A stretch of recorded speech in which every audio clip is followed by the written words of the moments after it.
हि परित्यज्य श्रेयं देशान्तरे सुखम्। ओम स्वामिनारायणाय अक्षरपुरुषोत्तमाय स्वाहा।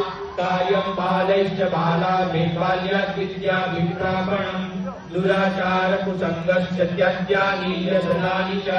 ओम स्वामिनारायणाय अक्षरपुरुषोत्तमाय स्वाहा।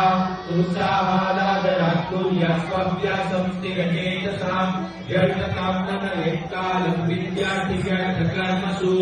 ओम स्वामिनारायणाय अक्षरपुरुषोत्तमाय स्वाहा। बाल्यादेव दृढे कुर्यात् सेवा विनम्रतादिकम् निर्बलतां भयं चापि नैव गच्छेत् कदाचन। ओम स्वामिनारायणाय अक्षरपुरुषोत्तमाय स्वाहा। बाल्यादेव हि सत्सङ्गं कुर्यात् भक्तिं च प्रार्थनां कार्या प्रतिदिनं पूजा पित्रो पञ्चाङ्गवन्दना। ओम स्वामिनारायणाय अक्षरपुरुषोत्तमाय स्वाहा। विशेष संयमं पाल्य कौमार्ये यौवने